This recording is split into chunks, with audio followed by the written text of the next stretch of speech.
बिस्मिल्लाहिर्रहमानिर्रहीम। अस्सलाम वालेकुम स्टूडेंट्स। तो आज की हमारी इस वीडियो का टॉपिक है लार्ज इंटेस्टाइन। हमने देखना है कि लार्ज इंटेस्टाइन क्या होता है, ठीक है, और इसके बहुत सारे पार्ट्स हैं, ठीक है। तो इनमें से जो लेस इंपॉर्टेंट पार्ट्स हैं उनको हम टेबल की फॉर्म में आज डिस्कस कर लेंगे और बाकी इसी वीडियो में डिस्कस कर लेंगे। और जो रेक्टम है और अपेंडिक्स है और एनल कैनाल है, इनको हम सेपरेटली डिस्कस करेंगे, ठीक है। रेक्टम में भी कुछ चीज़ें इंपॉर्टेंट है, अपेंडिक्स वैसे पूरी की पूरी इंपॉर्टेंट है और एनल कैनाल को भी हम सेपरेटली डिस्कस कर लेंगे, ठीक है। तो स्टार्ट करते हैं with introduction of large intestine. We all know extends from the ileocaecal junction to the anus. Ileocaecal junction as the name shows ileum और सीकम के दरमियान में जंक्शन है, ठीक है। तो हमने इलियोसीकल जंक्शन यहाँ पे भी देखा था, ये इलियोसीकल जंक्शन है, ये सीकम है हमारे पास, ब्लाइंड फोल्ड, ठीक है, ब्लाइंड बैग है, ठीक है, और ये हमारे पास क्या थी, इलियम। तो इनके दरमियान में क्या होता है, इलियोसीकल जंक्शन। क्या होता है, इलियोसीकल जंक्शन। अच्छा, अब जो ये इलियोसीकल जंक्शन है, इस पे एक इलियोसीकल वाल्व भी मौजूद होता है। क्या मौजूद होता है, इलियोसीकल वाल्व मौजूद होता है, जो कि प्रिवेंट करता है the reflux from caecum to ilium.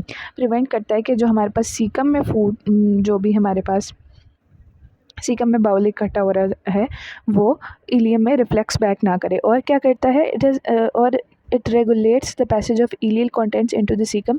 यानी एक जो उसकी स्पीड है उसको भी डिटरमिन करता है कि किस स्पीड पे जो इलियम के कंटेंट्स हैं उन्होंने सीकम में या फिर स्मॉल इंटेस्टाइन के कंटेंट्स ने लार्ज इंटेस्टाइन में मूव करना है। अच्छा, स्मॉल इंटेस्टाइन के बाद हम जो है इनको फीसेस कहना शुरू कर देते हैं, क्योंकि इसमें कोई भी जो यूज़फुल प्रोडक्ट है वो नहीं बचता, कुछ भी मिनरल नहीं बचते, ठीक है। सिर्फ सॉल्ट है जो वो एब्जॉर्ब होती है लार्ज इंटेस्टाइन में, ठीक है, और उसके बाद हार्डनिंग, उससे हार्डनिंग ऑफ फीसेस होती है, ठीक है। तो ये हमारे पास थोड़ा सा इंट्रोडक्शन हो गया। इसके बाद हम आ जाते हैं कि इसके कौन कौन से पार्ट्स हैं। लार्ज इंटेस्टाइन में सीकम है, अपेंडिक्स है, ascending colon, transverse colon, descending colon, sigmoid colon and rectum and anal canal. अच्छा, ये हमारे पास ब्लाइंड एंडिंग जो थी, ये क्या है, सीकम। इसकी हमारे पास प्रोजेक्शन है अपेंडिक्स, इसकी क्या है, प्रोजेक्शन है हमारे पास अपेंडिक्स, ठीक है। उसके बाद हमारे पास असेंडिंग कॉलन होगी, ट्रांसवर्स कॉलन होगी, डिसेंडिंग कॉलन होगी, ठीक है। इसके बाद हमारे पास एस शेप्ड सिग्मोइड कॉलन होती है इन द पेल्विक रीजन, और उसके बाद हमारे पास रेक्टम होगी, ठीक है, और उसके बाद एनल कैनाल होगी, ठीक है। तो इस तरह से तरतीब है। उसके बाद हम आ जाते हैं इसके कार्डिनल फीचर्स पे। सॉरी, इसकी पहले ब्लड सप्लाई देख लेते हैं। ब्लड सप्लाई हो रही होती है मार्जिनल आर्टरी ऑफ ड्रमंड से। अच्छा, अब ये जो आर्टरी है ना, ये किस तरह से बन रही होती है, ये इलोकोलिक ब्रांचेस से बन रही होती है, और वो हमारे पास आर्टेरियल आर्केड्स बनाते हैं और उससे स्ट्रेट वेज़र ब्रांचेस निकलती हैं, ठीक है, और वो सप्लाई करती हैं पूरे ही हमारे पास लार्ज स्मॉल इंटेस्टाइन को, ठीक है। तो ये इस तरह से सप्लाई कर रही होती है ब्लड सप्लाई। इसके अलावा लिम्फेटिक ड्रेनेज हो रही होती है epicolic, paracolic, intermediate and terminal lymph node से। कहाँ से हो रही है, epicolic, paracolic, intermediate and terminal lymph nodes. और ये थोड़ा क्लिनिकल पर्सपेक्टिव है कि अगर कार्सिनोमा हो जाए तो paracolic and intermediate nodes are removed with the ligation of main branches of superior and inferior mesenteric artery, ठीक है। तो हमें पता है कि जो है ब्लड सप्लाई ऑफ गट है वो फोर गट, हाइंड गट, मिड गट के हिसाब से हो रही होती है। तो कुछ पार्ट हमारे पास जो ट्रांसवर्स कॉलन का है वो मिड गट से डेवलप होता है और कुछ पार्ट हाइंड गट से डेवलप होता है, ठीक है। तो उसकी सप्लाई भी फिर उसी हिसाब से होगी कि जो ट्रांसवर्स कॉलन से पीछे, इसके उस स्पेसिफिक पार्ट से पीछे वाला हिस्सा होगा उसको मिड गट से सप्लाई मिलेगी, और आगे वाले हिस्से को हाइंड गट से। इसको हम इन डिटेल आगे स्टडी करेंगे। कार्डिनल फीचर्स या डिस्टिंग्विशिंग फीचर्स पे आ जाते हैं जो लार्ज इंटेस्टाइन के हैं, वो क्या हैं। हमें पता है कि जो हमारा जीआईटी है उसमें 4 मस्कुलर लेयर्स हमने पढ़ी थी इन द हिस्टोलॉजी सेक्शन, ठीक है। तो उसमें 4 लेयर्स थी और उनमें एक मस्कुलैरिस एक्सटर्ना था। मस्कुलैरिस एक्सटर्ना में हमारे पास सर्कुलर और लॉन्गिट्यूडनल मसल्स थे, outer circular and inner longitudinal muscles, ठीक है। तो जो लार्ज इंटेस्टाइन के लॉन्गिट्यूडनल मसल्स हैं ना, वो बहुत ही थिन पार्ट जो है वो गट की वॉल में कंट्रीब्यूट करते हैं, and the greater part forms ribbon like bands called the taenia coli. Ribbon like bands बन जाते हैं उनके, जिनको हम क्या कहते हैं, टीनिया कोलाई, ठीक है। और ये टीनिया कोलाई के तीन तरह से मौजूद होते हैं, 3 लोकेशंस पर, एंटीरियर और टीनिया लिब्रा, पोस्टोमीडियल और टीनिया मेजोकोलिया, ठीक है, एंड द पोस्टोलैटरल और टीनिया ओमेंटेलस, ठीक है।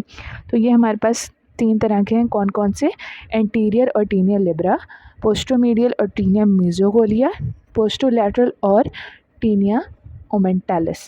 ठीक है, तो ये हमारे पास 3 तरह से मौजूद हैं और ये रेक्टम में मौजूद नहीं होते। ठीक है, इसके बाद हमारे पास सर्कुलेशंस हैं। Circulations because the taenia are shorter than the circular muscles the large intestine appears पकड़ और सर्कुलेटेड। ठीक है, तो इसको हम क्या कहते हैं, इसको हम ऊपर वाले डायग्राम से ही देख लेते हैं। टीनिया, ये जो हमारे पास रिबन लाइक लॉन्गिट्यूडनल मसल्स का रिबन है ना, इनको हम टीनिया कोलाई कहते हैं और ये 3 जगह पे मौजूद हैं। ठीक है, इसके अलावा आप देख रहे होंगे कि ये सर्कुलेटेड सैक्स से बने हुए हैं हमारे लार्ज इंटेस्टाइन में। वो क्यों बने हुए हैं, क्योंकि सर्कुलर मसल्स जो हैं वो शॉर्टर हैं as compare to the longitudinal muscle. क्या है, सर्कुलर मसल्स आर शॉर्टर और इसी वजह से वो पकड़ और सर्कुलेटेड जो है अपीयरेंस आ रही है। इसके बाद हमारे पास पेरिटोनियम फिल्ड विद फैट होता है। Peritoneum filled with fat cavities होती हैं, are scattered over the surface of large intestine except appendix, cecum and rectum। ठीक है, और इनको हम क्या कहते हैं, अपेंडिसेस एपिप्लोइकी। क्या कहते हैं, अपेंडिसेस एपिप्लोइकी। और ये तीनों के तीनों जो कार्डिनल फीचर्स हैं they are absent in rectum. ठीक है, और अपेंडिसेस एपिप्लोइकी कहाँ कहाँ नहीं है, appendix, caecum, rectum. Appendix, caecum and rectum. अब हम आ जाते हैं स्मॉल इंटेस्टाइन और लार्ज इंटेस्टाइन के डिफरेंस पे। ये एक दफ़ा ICQ आया हुआ है।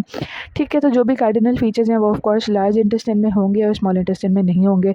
डिस्टेंसिबिलिटी and diameter, less distensibility and less diameter, more distensibility and more diameter in large intestine. ठीक है, तो स्मॉल से आप याद रख लें कि इसकी डिस्टेंसिबिलिटी भी कम होगी और डायमीटर भी कम होगा, जबकि जो लार्ज है उसकी डिस्टेंसिबिलिटी भी ज़्यादा होगी और डायमीटर भी ज़्यादा होगा। Fixity, greater part is freely mobile.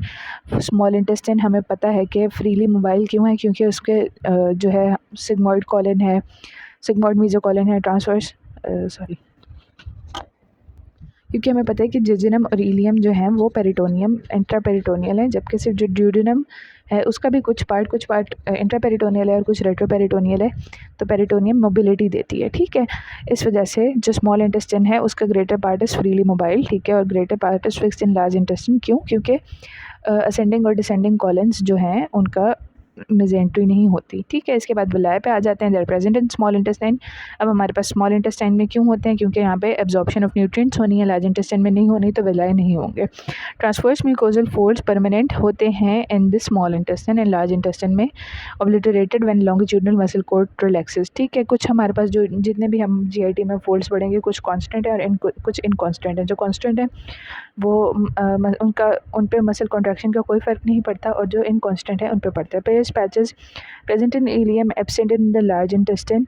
ठीक है, इसके बाद हमारे पास कॉमन साइट है for intestinal worms, typhoid and tuberculosis. Small intestine में ट्यूबरकुलोसिस को हम आमतौर पर आंतों का बुखार कहते हैं।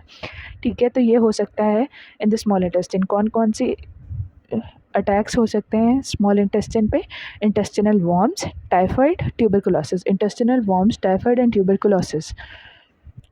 और लार्ज इंटेस्टाइन का पे किस चीज़ का अटैक हो सकता है, Entamoeba histolytica, dysentery organisms and carcinoma is common in large intestine. ठीक है, Entamoeba histolytica, dysentery organisms and carcinoma.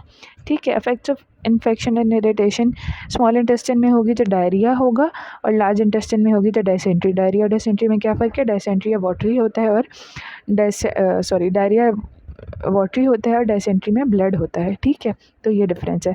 अब हमारे पास स्मॉल इंटेस्टाइन में कौन कौन सी अटैक्स हो सकते हैं, हमारे पास tuberculosis, typhoid and intestinal worms हो सकते हैं। और लार्ज इंटेस्टाइन में क्या क्या हो सकता है, एंटोमीबा हिस्टोलिटिका, ठीक है, डिसेंट्री हो सकती है और क्या था, कार्सिनोमा। ठीक है, इसके बाद हम आ जाते हैं इसके पार्ट्स पे। ठीक है, इसको हम डिस्कस करेंगे। Caecum, ascending, descending, transverse colon और सिग्मॉइड कॉलन को भी हम साथ ही डिस्कस कर लेंगे। अच्छा, सीकम की लोकेशन क्या है, राइट इलियक फोसा, अपेंडिक्स भी वहीं होती है, तो ऑफ कोर्स सीकम उसके साथ सीकम के साथ अटैच्ड होती है, तो सीकम कहाँ है, right iliac fossa above lateral half of the inguinal ligament. और ascending colon from caecum to inferior surface of right lobe of liver, from caecum to inferior surface of right lobe of liver. ठीक है, अगर हम इसको इस diagram की help से देखें तो ज़्यादा आसान हो जाएगा कि राइट इलियक फोसा में था। ठीक है, और इसके बाद from caecum to inferior surface of right lobe of liver में जा रही है और ये हमारे पास 12.5 सेंटीमीटर लॉन्ग होती है। और उसके बाद हमारे पास ट्रांसवर्स कॉलन है।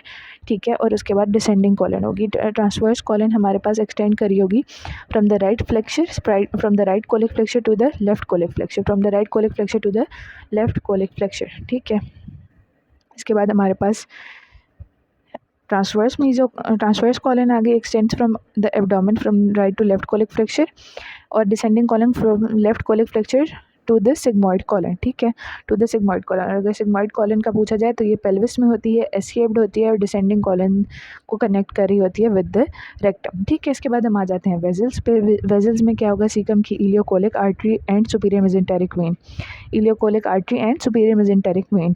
इसके बाद असेंडिंग कॉलन जो है इसकी right colic artery and vein, transverse colon की मिडिल कोलिक एंड वेन और इसकी लेफ्ट कोलिक एंड वेन, ठीक है। ट्रांसवर्स हमने देखा कि असेंडिंग कॉलन 12.5 सेंटीमीटर की है, ट्रांसवर्स कॉलन 50 सेंटीमीटर की होती है और डिसेंडिंग कॉलन 25 सेंटीमीटर की होती है, ठीक है। यानी सबसे छोटी असेंडिंग कॉलन, फिर डिसेंडिंग एंड देन ट्रांसवर्स, ठीक है। और हमारे पास जो सिग्मॉइड कॉलन है वो सप्लाई हो रही होती है सिग्मॉइडल आर्टरी से, ठीक है। इसके बाद हम आ जाते हैं नर्व्स पे।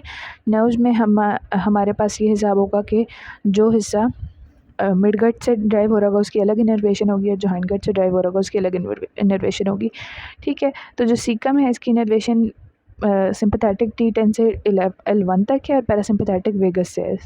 सीकम की सिंपैथेटिक इनर्वेशन T10 से L1 तक है जबकि पैरासिम्पैथेटिक वेगस से है। Ascending colon is supplied by superior mesenteric plexus, ascending colon is supplied by innervated by superior mesenteric plexus. Transverse colon का आधा पार्ट मिड गट से डेवलप होता है और आधा हाइंड गट से, तो उसको हम बाद में देखेंगे। और descending colon lumbar splanchnic plexus and pelvic splanchnic nerves, sorry, lumbar splanchnic nerves and pelvic splanchnic nerves, lumbar splanchnic nerves and pelvic splanchnic nerves, ठीक है। जो ट्रांसवर्स कॉलन है, ठीक है, इसकी नर्व सप्लाई देख लेते हैं। Branches of vagus as it develops from midgut, और ये कहाँ से इसकी ब्रांचेस, इसको इनर्वेशन कहाँ से मिली है, पेल्विक स्प्लैंक्निक नर्व्स और जो है हमारे पास S2 S3 and S4, pelvic splanchnic nerves and S2 S3 and S4, जैसा कि इधर है ना वैसे ही इसी की भी सप्लाई लेफ्ट 1/3 की भी होगी, ठीक है। Right 2/3 and left 1/3, right 2/3 is derived from midgut and left 1/3 is derived from hindgut, ठीक है। राइट 2/3 की सप्लाई वेगस से होगी और लेफ्ट 1/3 की सप्लाई होगी हमारे पास pelvic splanchnic nerves S1 S2 and S2 S3 and S4, ठीक है। इसके बाद हम आ जाते हैं पेरिटोनियल रिलेशनशिप्स पे। जो पेरिटोनियल रिलेशनशिप्स हैं वो क्या है कि हमारे पास जो सीकम है वो इंट्रापेरिटोनियल है, असेंडिंग और डिसेंडिंग कॉलन्स रेट्रोपेरिटोनियल है और ट्रांसवर्स कॉलन इंट्रापेरिटोनियल है, ठीक है। सीकम इंट्रापेरिटोनियल है, उसके बाद ट्रांसवर्स कॉलन भी इंट्रापेरिटोनियल है और ये दोनों रेट्रोपेरिटोनियल है, ठीक है। और जो सिग्मॉइड मीजोकॉलन है वो भी हमारे पास इंट्रापेरिटोनियल है। अब हम इसके डिफरेंस देख लेते हैं कि right 2/3 of the transverse colon और left 1/3 of the transverse colon में क्या फ़र्क है, ठीक है। अब हम अगर ट्रांसवर्स कॉलन को देखें तो ये बिल्कुल स्ट्रेट नहीं आ रही होती, बल्कि क्या होता है कि ये जो अगर ये हमारे पास ये पॉइंट हम कंसिडर करते हैं कि राइट कोलिक फ्लेक्चर है और ये पॉइंट हमारे पास लेफ्ट कोलिक फ्लेक्चर है, तो ये ज़रा पहले डिसेंड करती है और फिर अपवर्ड्स जाती है, ठीक है। तो इस तरह से ये आ रही होती है, ठीक है। पहले डिसेंड करती है और फिर अपवर्ड्स जाती है, ठीक है। तो डिसेंडिंग टिल अम्बिलिकस, राइट 2/3 में क्या होता है कि पहले अम्बिलिकस के पॉइंट तक डिसेंड करती है and then ascends into the left hypochondrium, ठीक है। पहले अम्बिलिकल रीजन में चली जाती है और उसके बाद ascends to the left hypochondrium. Arterial supply middle colic branch of superior mesenteric, ठीक है, और ascending branch of left colic. जो लेफ्ट वाला साइड है उसको कहाँ से मिली है, लेफ्ट कोलिक से, और जो राइट साइड है उसको मिडल कोलिक से। इसके बाद हम आ जाते हैं हेपेटिक और स्प्लेनिक फ्लेक्चर, ये भी इंपॉर्टेंट है, इनका डिफरेंस इंपॉर्टेंट है, ठीक है। तो जो हेपेटिक फ्लेक्चर है ये anteriorly on the right side है, anteriorly on the right side of abdomen, and splenic flexure is posteriorly on the left side, anteriorly on the right side and posteriorly on the left side. इसके बाद hepatic flexure lies on right kidney and it lies on spleen, ठीक है। hepatic flexure lies on right kidney क्योंकि ठीक ये हमारे पास right side पे होता है ना हेपेटिक फ्लेक्चर या फिर लेफ्ट कॉलिक फ्लेक्चर भी इसको कहते हैं, तो लाइज ऑन राइट किडनी, और ये लेफ्ट कॉलिक फ्लेक्चर है तो लाइज ऑन स्प्लीन, ठीक है।